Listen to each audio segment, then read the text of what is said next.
Assalamu alaikum. It's very good to be here in Riyadh today. I'm here with our esteemed panelists, got Engineer Hussein العساف, Miss Inez Mateo, Mr. طارق الغامدي, Dr. Ammar Attar, and Mr. Adib Khilzi. We want to talk about a very unique and important topic today. Saudi Arabia offers a unique and a diverse visitor experience that combines historical landmarks, modern attractions, and natural wonders. As we move closer to 2030, KSA will be ambitiously expanding its tourism sector as part of a larger vision to diversify the economy. Now, the Kingdom has set a target of tripling its visitors by 2030, which will include significant investments in the tourism sector, such as developing new resorts, attractions, and improving infrastructure, such as establishing the new massive airport in Riyadh. This will make it potentially one of the most visited countries on Earth. Today, we're going to go behind the scenes with our panelists and dig deeper into the ongoing efforts that are behind this vision. I'm going to start this session with Engineer Hussein العساف. As General Manager of Excellence in Development at the Civil Aviation Authority, your role is very critical. You are potentially, in a lot of cases, the very first touch point that customers or visitors or passengers interact with. You're also the regulator, and you're overseeing corporatized airport operations all over Saudi Arabia. How do you ensure that passengers have a positive experience? Thank you. Thank you, Olga. Thanks for the organizer for having me today in this panel discussion with the honorable panelists here today with me. I would like to welcome first the audience and the people joining us virtually. That's a very excellent question. Allow me to give a brief history about GACA, what it was and what is GACA today. For decades, GACA used to be the asset owner, the operator, and the regulator of the civil aviation in the kingdom. And as a result, the main focus was mainly on safety and security. There was an organic passenger experience increase, but was not up to the ambitions of our leadership and Vision 2030. In 2018, we have established a dedicated unit focusing on passenger experience from a regulator perspective. We started working hand in hand with our airports at the operations to build programs, finding the line between a passenger experience from a regulator and passenger experience from an operator when it comes to the day-to-day things, changing gates, switching lanes, etc.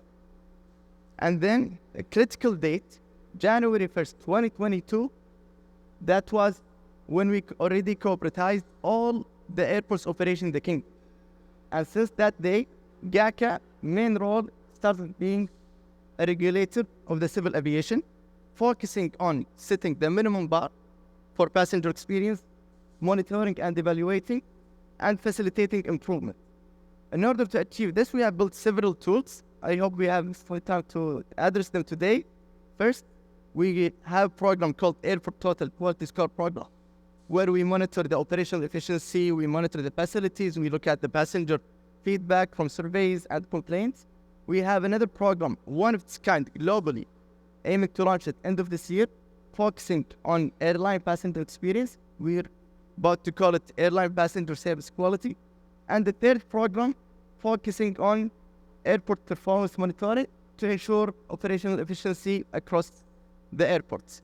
On top of that, we have the passenger protection regulations, which is, I believe, it's the newest, and now in the civil aviation in the world. It came into effect last November, the 2023, and that is the regulation that protects the passenger. Having all of this, now we have a clear separation and supporting and facilitating our Air Force to ensure passenger experience. I think these are very important and key programs that are part of the bigger picture of improving visitor experience in the kingdom, as you are the first touch point and you hand over to other touch points.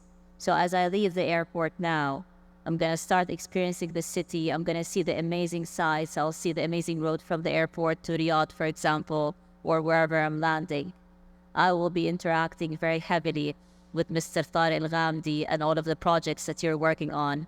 With your 20 years of experience, you are Director of Customer Care at the Ministry of Tourism. You are the VX guy in the kingdom.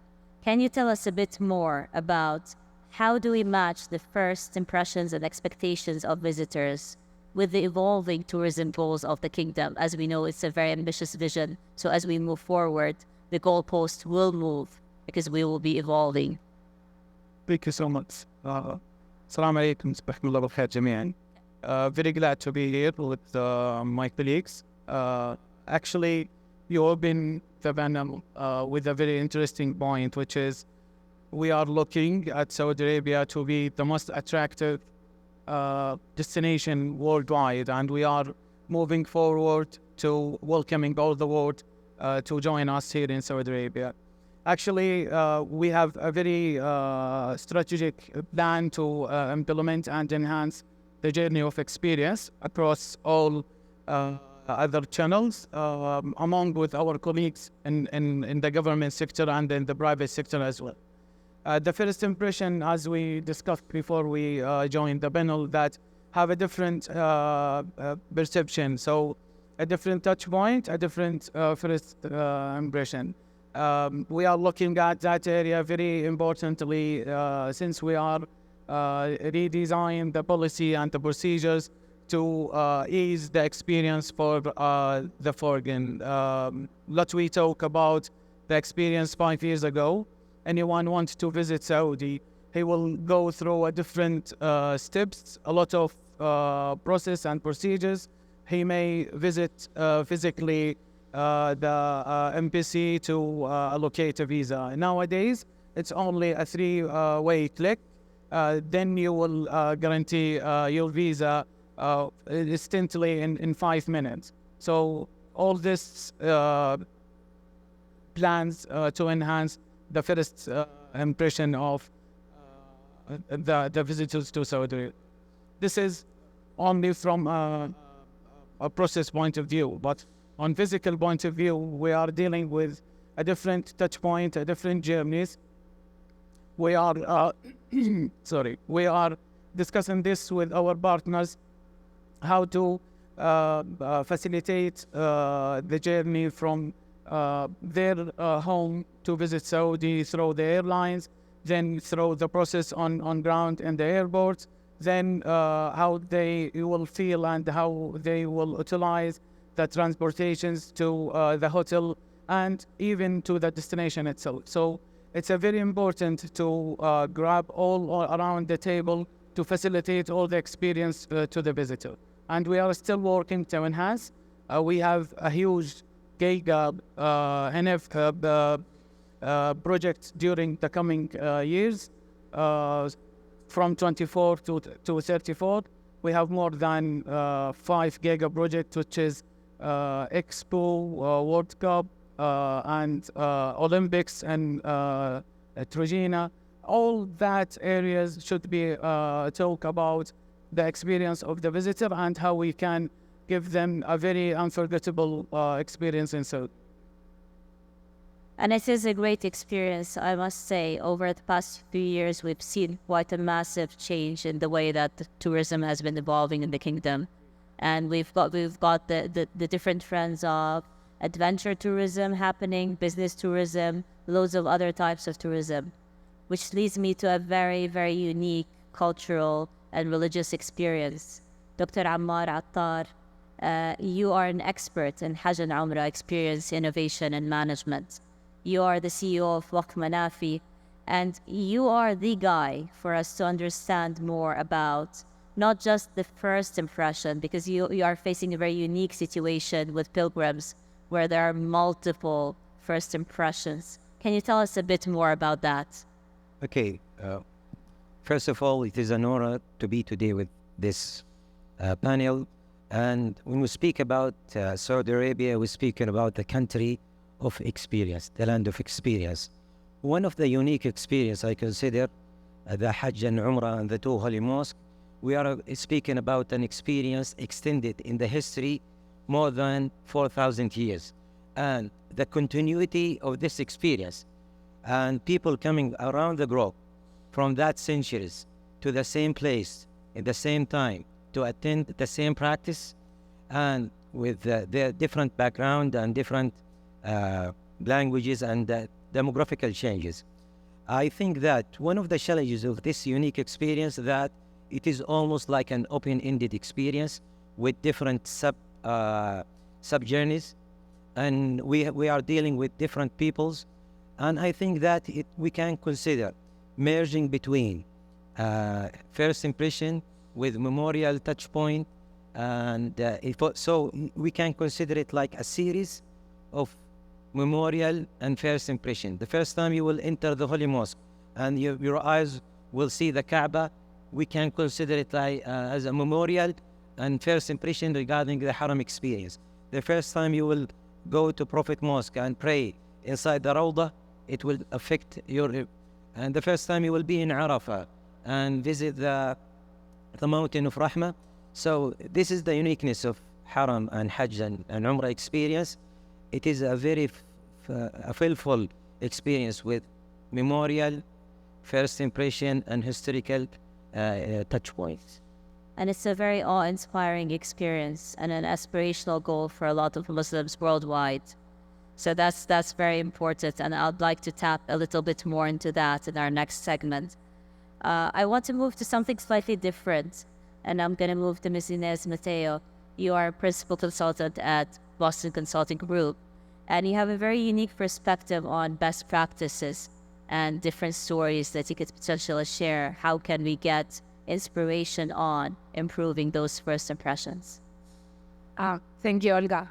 So, I mean, as we have discussed, I think first impression is very different for every visitor. You might have different moments that for you are the most relevant on the journey. So I want to share two best practices that I have seen in other destinations and I think could work very well on how to ensure that first impression is well delivered for the visitors. So one is to have a very strong visitor experience governance at a destination level, being for the kingdom, the Ministry of Tourism, or the different entities that operate its destination. It's very important to have a strong team that oversees the journey end to end. And this is critical because you have private players, public players operating the different steps of the journey. So you want to ensure that all of them achieve minimal international standards for the experience. And also you need to ensure that there are no gaps on the journey. So especially for developing tourism destinations like Saudi Arabia that are changing so much and are growing, there might be some steps in the journey that are still not so well developed. So it's very important to have this governance that can identify those gaps and maybe promote some initiatives, partner with the private sector to provide good services across the full journey. And the second best practice that I think it's very important is to have a good tool or good measurement system across the journey. So, and now with today technology, collecting data is very critical, and how to interpret that data, right? So to identify the right KPIs, to have the appropriate tools and dashboards to be able to read the data. And that also results in really enhancing the visitor experience. I just want to share one example of one of my clients some years ago. We helped them with the visitor journey, and we were trying to identify the pain points. And some of them were very clear. They already knew what things were not working well. But for example, they discovered that their food offering was not good. And they were very surprised because this is a destination with very high-end restaurants and international cuisines. But we learned that their visitors actually demanded more affordable options, and they were not offering that. So it's so important also to not only think that you have the full overview, but to rely on data, what the customers want, to really identify those gaps and be able to address them. I love this. This is insights beyond data. This is a full understanding of this. And I think our next panelist, Mr. Adib Kilzi, you are, I think you deal with a lot of data in your role as a partner at KPMG of CX and Cloud Advisory Solutions, but also you tap into interpreting the data and different techniques into improving first impressions and the journey overall. Can you tell us a little bit more about that? Definitely. Thank you, Olga, and thank you all. It's a pleasure to be with this esteemed panel. When we're examining a journey or when we're designing a journey, we're always looking at it in typically 3 stages. The logical stage, when a decision to engage in that journey is taken, then a physical or a virtual stage when the actual journey is being executed, and then finally the emotional stage, which is a conclusion of that journey and where it leads in terms of good impressions or not so good impressions. So data is always the element that we look at as designers or monitors of this journey. The other element is we talked about first impressions. At determining the first impression, or how do you quantify or decide where is that first impression is very critical. So you decide to embark on a trip somewhere. You hear about a new place, a destination, or an event that you'd like to attend. The first thing you do is you go on maybe one of the e-channels and you start to investigate. To me, that's the beginning of the journey. And first impression starts with how easy it is to collect the information about my destination. It starts with whether I'm interacting with agents who are helping me make the reservation. It can go into the actual physical or virtual, where I visit the site and I start interacting with the people. If it's a hotel, if it's a venue, what kind of experience am I receiving? So all of these elements have people, they have technologies, they have tools involved in them, and a holistic experience looks at all these layers. Data obviously allows you to monitor the success, so collecting data in every step of the way and measuring the emotional reaction of the client is very important, because that would allow you to measure where the pain points are, if there's any, where the magical moments are happening, if you are exceeding the client's expectation or the visitor expectation. So just in conclusion, we're looking at people elements, we're looking at technology, we're looking at the process, we're looking at the interaction with the physical space, and all of this is, are the essence of a good experience being designed and executed. 100%. And I think some journeys can be a little bit more emotional. And what can be more emotional than the journey of pilgrimage, which is a very spiritual journey. But Dr. Ammar, when we spoke earlier this week, we also talked about other factors that people don't consider. So there's a whole element of risk and crowd management. There's a delicate balance between developing and improving a superior experience to pilgrims and providing that spiritual aspect. I'm flicking to this very specific part and this very specific emotional journey. Can you tell us a little bit more about this balance and how you manage this massive operation? Okay, anytime you will open Al-Quran Al-Kareem channel, you will see live people are doing tawaf. In the same moment, around 14,000 are doing tawaf, coming from the globe, more than 180 nationality, speaking more than 110 languages, and the tawaf is coming very smoothly. So how you can manage crowd with this diverse and a very high crowded area? Sometimes within 1 square meter, near to Kaaba, 9 persons are inside this square meter. So highly density, mashallah, very smoothly flow for the crowd. If we go behind the scene, how people sometimes in the mid of Ramadan or the last 10 days of Ramadan, the community of Haram reaching in the Holy Mosque reach around 2,200,000 in that night. So I'm responsible about delivering Zamzam, cleaning the place, preparing everything. If we imagine in one day in Ramadan, during breakfast, around 2 million people are doing breakfast. If you just want to think about the plastic cover that we in the ground, and people are taking dates and zamzam from that plastic cover. If we collect it and we make it like as one line for all the plastic cover inside the holy mosque, as-sufar, the length of that plastic cover is more than 150 kilometers, and the workers inside the haram, around 2,000, collect all that 150 with less than 2 minutes. So we are speaking about a unique situation with a unique community and visitors, and for breakfast around 25,000 zamzam containers, and more than the carpet inside the haram, more than 100 kilometers. So daily everything is clean 4 times a day, and I think it could be a case study to be a benchmark how to provide a visitor experience in this unique situation. Just to finalize that, last week, the General Authority of the Holy Mosque and Prophet Mosque announced that during 2030, the visitors and prayers inside the Holy Prophet Mosque were more than 270 visitors in 1 year. So all of them have a unique experience with this complicity of the crowd management. And it is a very delicate balance, and it's a very critical operation that you don't do one and done. So you don't just do it for 1 day. You have to replicate this experience for 30 days in a row. So it's great efforts, and it's very highly appreciated.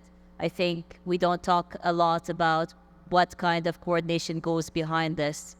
And as the kingdom starts to ramp up and triple its air traffic by 300 million, from 100 million pre-pandemic to 330 million by 2030. I wanted to go back to airports, and I wanted to talk about what's going to happen now with this increased traffic. We're going to face challenges, but also opportunities for innovation. So what do we need to do in the next 6 years to ramp up? Indeed, thank you. Indeed, it's actually challenging. Tripling the traffic, that's actually not an easy thing. For sure, we're not going to triple our capacity when it comes to infrastructure. However, we are blessed to stress test our airports on an annual basis. We do actually go more than tripling the capacity during every single Hajj season. And we look at it from 3 different perspectives. We look at it for sure infrastructure expansion, where we have ambitious mega projects going on, such as King Salman Airport in Riyadh, and expanding other airports across the kingdom. As well, second thing we do look at the operational efficiency and the quality programs for the airports and ensuring and predicting passenger needs. When we do that, what we mean, we have some programs where we do monitor during Hajj, and we do actually have daily reports, and whatever works, we go and deploy it across all the airports across the year.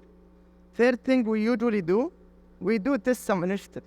We came up with an initiative called Passenger with No Baggage, which is basically allows passengers to finish their check-in procedures at the convenience at their accommodation, be it their homes or hotels, and they can go free of mind to the airport directly to their gates. What does that mean when it comes to tripling passenger traffic? This means more capacity at check-in, so more space for people queuing. This means as well more flexibility in baggage screening, and allows more time to screen baggages, and this results in increasing capacity without heavily investment in capex and infrastructure. And I think these are very important initiatives that need to be continuously ongoing, continuously monitored. There are loads of new initiatives across different airports. I'm very excited about the new airport that's opening up in Riyadh. I'm going to be coming here more frequently, it seems. So that's going to be a great initiative as well. I think a lot of these solutions, whether they're tech solutions, whether they're quality initiatives or different initiatives, they are very important. But one important factor can be cultural preferences, nuances, factors that impact user adoption and implementation. An app could be great, but if you don't get enough traction on the app or the solution, you will not achieve the impact. Mr. Adib, in your experience, can you tell us more about how can we incorporate those preferences into strategy development and visitor experience? This is a very important question in today's Saudi Arabia. When you think cultural nuances prior to the Vision 2030, you would think about what Saudi represents in terms of the rich history and the rich culture that's blended with Islam and the desert culture and certain historical places. You think post-Vision 2030, you think places like Gidea and the Red Sea and Neom and the Line, and you see a very futuristic, vibrant culture that is taking shape. When you're designing journeys, you have to think of ways to weave those two cultures into one another, and you cannot really focus on one and not the other. Whether you're thinking about domestic tourism or international tourism, it's very important to be able to give more than 100% of what this place can offer, and there's so much potential.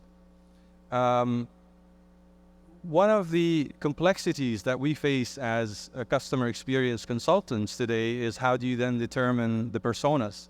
It used to be easy, the demographics used to stand out. If it's religious tourism, then the typical personas you're dealing with. If it's history or place tourism, it was easy. But now you're throwing in technology, music, entertainment, different aspects of the culture that did not exist previously. So it's a fun challenge, to be honest. It's putting emphasis on the narrative that trip or journey is suggesting. So before we start designing the journey, we look at what is the actual purpose. Are we trying to visit a sports event, or are we also trying to absorb some of that cultural element around it? So some of the stadiums you see being built today, they incorporate themselves with the local surroundings, and the journey has emphasis on the stadium and the just an example. So how do you interact with the culture around you? So think Jeddah, a historical quarter and a stadium in the middle. So these are the kind of examples we're dealing with. There's no shortage of upcoming challenges. We're excited about this. We have the tools, obviously, in terms of persona development, in terms of incorporating the narrative into the philosophy or the strategy of the journey. We keep forging ahead. Brilliant. I love that. Thank you so much, Mr. Adib. Ms. Inez, I want to tap into your experience in travel, cities, infrastructure. I know local communities are very important. What role do you envision for local communities in developing visitor experience? So first, Olga, I would like to highlight how important is overall the human role in the visitor experience with a quick example. So last week, one of my clients from US came to the region, and we wanted to take them to one developing destination. So we went there, and I organized this tour, and the tour guide didn't speak English. None of us spoke Arabic, and then he was not very friendly. So he was taking us from one side to another, didn't explain anything. So we were a little bit disappointed with the experience, and I felt really bad because a lot of people told me it's a great destination, it's amazing. So next day, I decided to organize another tour with different company, and this was a completely different experience. Like, the tour guide was amazing, was taking care of us, explaining everything. And then my client told me, I really want to come back with my family to this unique place. And it's thanks to this second experience, because before I didn't enjoy it so much. So you realize how people play a key role on the experience that visitors have. And for that, local communities are very important. They are the ones that know the product the best. they can become cultural ambassadors for the destination, and they can really provide this very unique and authentic experience that some outsiders don't really understand. So their role is very, very important in providing these very unique experiences that many visitors look for today. And then, of course, their participation is also a benefit for the economy, right? So you create quality employment for local communities, so it also becomes a more sustainable tourism overall. So the role is very, very important. I think the kingdom has a big challenge here because the growth that tourism is experiencing is not at par with the supply that the kingdom has now. So it's very important to invest in the local communities, educate them, upskill them so that they can provide this visitor experience. And then, of course, to attract local and international talent and retain it, right? So we need to create quality and competitive positions in tourism so that people want to come and want to stay. And we need to educate communities so that they are part of this. I love that. People like to come and they like to stay. That's a very, very important key point that we need to keep in mind.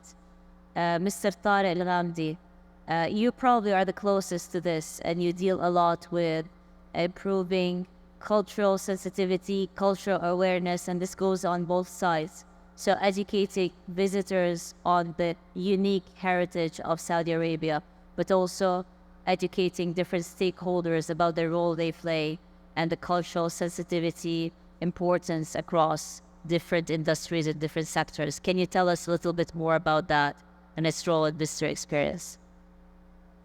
Actually, culture is a very interesting subject. When we promote Saudi Arabia, we are promoting based on the culture because we have a very rich culture in Saudi Arabia. If you go to the south, you will find mountains, you will find a very attractive areas with a specific and very rich culture there. The diversity of the culture, even if you go to the north, you will find the historical places there with a very unique culture. You will not find it in anywhere in Saudi Arabia, and this is the beauty side of the culture itself. How we are dealing with the culture, we are promoting Saudi based on the culture because of the heritage that we have, and we are educating the employees how to deal with different cultures that when they are welcoming the visitors with their way. And we want to emphasize more on the culture itself.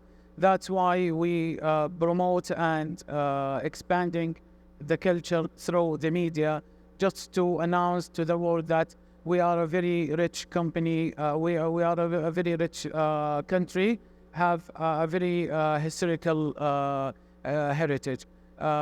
Educationally, we are trying to aware people from a different perspective that the culture is one of the keys that we are looking at when we promote tourism.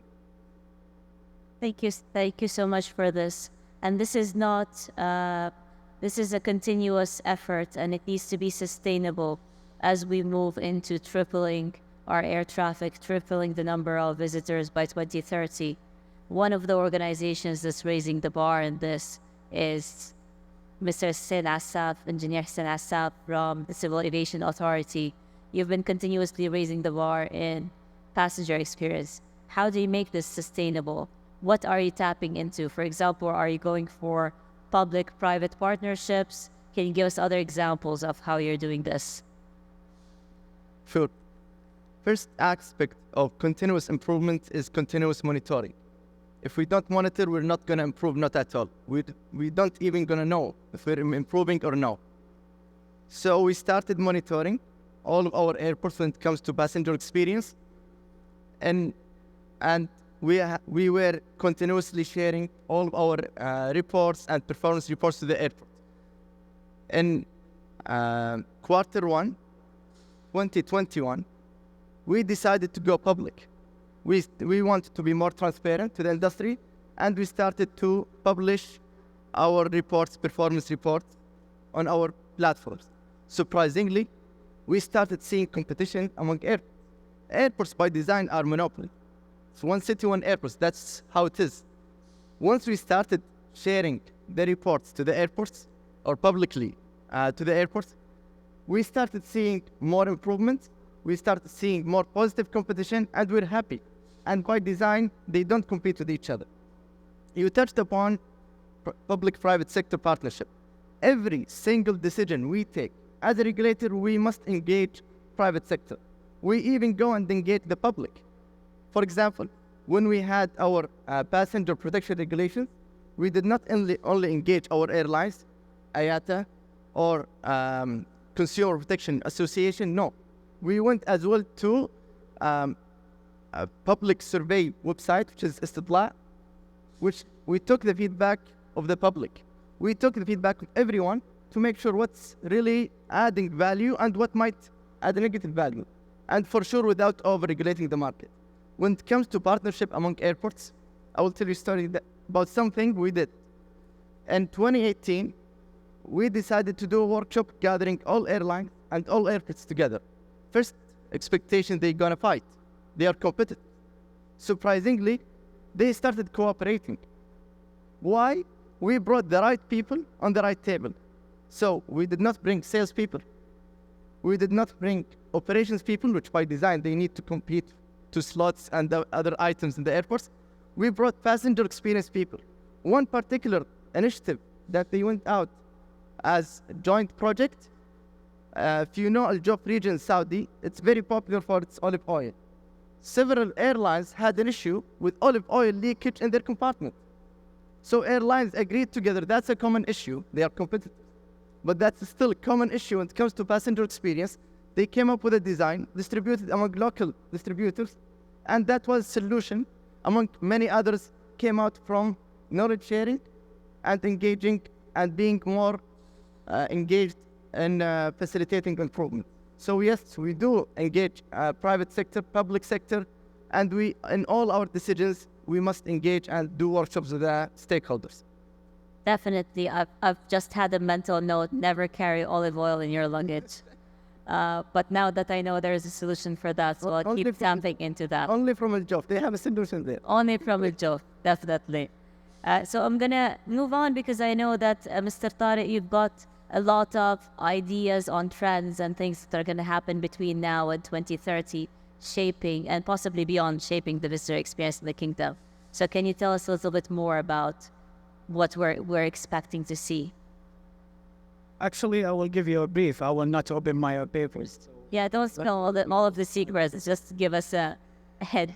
Actually, we are looking to innovative very, very carefully because sometimes if you want to develop something, it may give you a negative result. However, actually, we are looking at tourism as an attractive sector.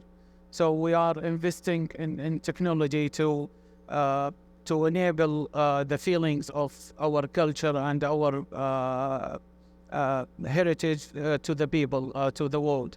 So we are using AI, we are using augmented reality, we are using different technology. One of the things that we are working now, it's a blockchain among all our partners, even government side or a private side, just to accumulate all the data related to the tourism sector to increase the customer experience and give us a very instant report how we can overcome issues that customer is facing on ground. One of the things that we are working on as well is AI and how we can improve our front channels, so we can give an instant reply to any questions that we receive among all channels, even in Ministry of Tourism or all other partners or government sectors. This is how we are looking at developing innovations and technologies in the tourism sector. So we're gonna see a lot of interesting AI applications in tourism over the coming few years. And I want to tap into that in a little bit with Mr. Adib. But just before I flip into that, I want to ask about what can we expect to happen for the pilgrim experience. Dr. Ammar, if you can give us a hint about how will religious tourism develop sustainably over the next couple of years? Okay, as we started about speaking about the uniqueness of this experience, I think one of the unique features of this experience is the uniqueness of the demand. We are speaking about a market share, 2 billion Muslim globally, every day wish to visit Mecca. When you pray 5 times a day, you face the Kaaba and you wish that you visit Mecca. And even if you see during the pandemic, all the globe events are closed except we have, with the support of the government, and we done the exceptional Hajj. So all the globe events stopped, but Hajj is continued. I think that we have an excellent infrastructure with the empowerment of the vision. Now we announced that Umrah, we reached to 13 million, and inshallah within 2025 we will reach 15 million. By the 2030 we will reach. So I think that we'll not think about the request of the people. Maybe we need to prepare how to maximize the number and think how we can reach to this the number of the visitors. So knowing all of the predictions, you have a lot of efforts that will be done on anticipating the new needs that will come. Given that this year the 14 million is already, or the 13 million is a 5 million increase than last year, and an increase than the pandemic time as well. So we're talking about potentially ramping up this number up to a much bigger number, and this is quite a sizable segment of tourism. So there is an effort of coordination, definitely, and there's an effort of anticipating the new needs of this particular segment that will be visiting the kingdom. And I think this segment and others will feed into a part of a bigger strategy. And I can know of at least one person in this room who's thinking of 2050. He's far ahead of the game. He's engineering the future, and he's looking into how can we integrate everything we've talked about, from data to people to strategy, into harnessing this into a better future, into a quantum leap potentially. I want to ask you, Mr. Adib, will this be sustainable? How do you integrate this? How do you look at this?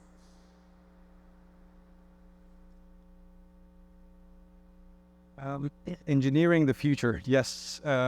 This is what we're witnessing today in Saudi Arabia. We are involved with clients who are unearthing historical sites. They want to put them on the map on a global scale, and they forecast the tourism in that area to flourish and to be sustainable for decades to come.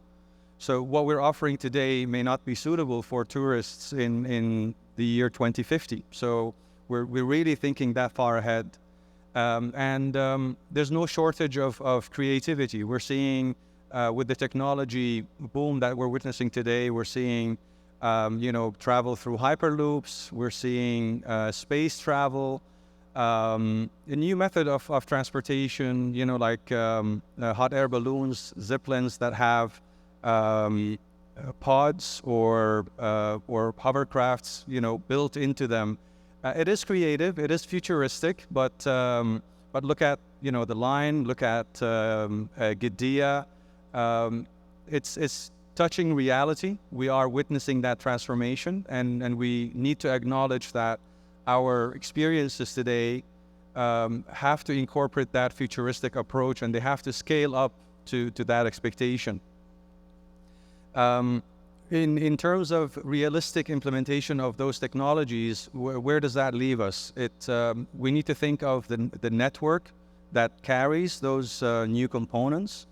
We need to think about the VR assets that you need to implement in historical sites. So a use case would be you visit a historical site that has a significance, that's something a historical event took place, either a battle or you just want to see a glimpse of how that place thrived through history, you might see some holograms representing people from that era walking around and giving you a very realistic feel of what it used to be.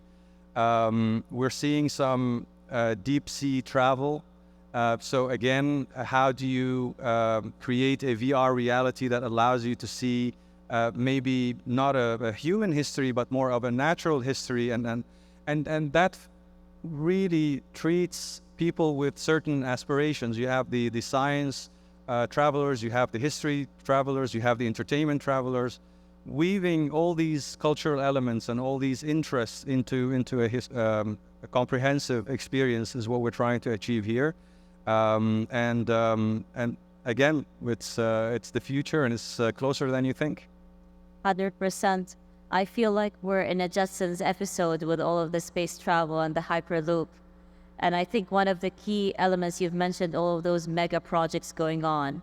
And when I initially spoke to Inez, she mentioned sustainability is a key design principle. So I really want to tap into that and understand, how do you think the kingdom will be able to leverage the unique cultural heritage, modern advancements to create a sustainable VX future, basically, and set the kingdom apart on the global stage? It's already quite far ahead on this, so how do we go further? Yes, I think the kingdom has a unique opportunity to develop a sustainable experience. Sorry, can you hear me? Because right now, a lot of mature destinations are really struggling to incorporate sustainability on their journeys. But for example, the mega projects are a very good example of how we can make things right since the beginning. And I'm supporting now one of the mega projects, and sustainability is our guiding principle. Everything we do, we have sustainability in mind. We protect all the cultural assets we engage with. And I think Saudi Arabia has a very good ecosystem and is really ensuring that all the new developments take care of the big cultural heritage of the kingdom. So we engage with all the relevant stakeholders. Then in terms of mobility, all the mobility strategies considering almost non-use of cars, green transportation, electric buses, bicycles, innovative solutions for the mobility. And then how do you build the infrastructure? How you can use green energy to build the hotels, the assets. So all these topics are always top of mind on every discussion we have. And then, of course, as we discussed before, how to involve the local communities. I think that is also very important. How do you give back with the tourism, and how you also create an economy for the local communities to create a sustainable tourism? That's great. I think it's very important to look at all of those elements from a sustainable perspective. And I think this comes in a convergence methodology. After we've gone through all of the futuristic solutions, you converge into what can be sustainable for the future. And these are important conversations to keep going and to keep discussing, involving local communities. This last segment has moved us from last impressions to lasting impressions, which I think we're all hoping to create. There is one more last impression that we can get from the experience in Saudi Arabia. Engineer Hussein Asaf, there's a very unique, potentially new feature that GACA is catering for. So if I have a problem or I have an issue while I'm leaving the country, can you tell us more about that? First, I hope you don't have an issue or any passenger has an issue when they leave their country. That's why we're becoming very proactive, especially when it comes to passenger experience at their departure. So instead of monitoring passenger experience and normally from airports, now we are deploying an automated system that actually measures the passenger experience at every single key touch point when they leave the country. So for example, at their immigration, at their check-in, and can you imagine the amount of data that we can get? Powered by a powerful AI and prediction tool, the sky's the limit. Adib was mentioning big data a couple of minutes ago. Here comes the integration with, let's say, traffic data. And passengers can know actually when should they leave their hotel, to get to the terminal? What's the expected time during that specific moment? And allows the airports and us as the regulator and the decision makers to intervene in a timely manner. So that's one of the things that we're really working on. And for the first time, it's done across all the airports in the kingdom. We're deploying this technology among 27 airports in the kingdom. And inshallah, we're going to see, so it will see the light at the end of this year. If, God forbid, someone faces any challenges, we are very reachable. Now I'm thinking about the channels we have. We actually have a lot of channels. So we have our number for sure, 1929, available 24/7. We have our email address. We receive complaints by that for sure, domestically and internationally. We do have live chat on our website. We have a live chat in WhatsApp. We have a live chat in Twitter. And we have a chat bot on all these chat channels. On top of that, we have our website, which is 24/7. All of these channels actually open to the public, just in case, if God forbid, they face any difficulties, they can reach us to us if they couldn't solve their issues with the airline or the carrier. That's brilliant. So now passengers can feel much safer leaving the kingdom. I think that's all the time we've got. It's been such an engaging, amazing panel. I'm sure you'll have loads of questions, so feel free to approach the panelists directly. Some of the panelists have booths at the exhibition, so make sure to visit those as well. Ladies and gentlemen, this is your panel. Thank you so much. Thank you so much, our panelists. It was really appreciated and an honor to host this panel. Please, let's give them a round of applause. Thank you.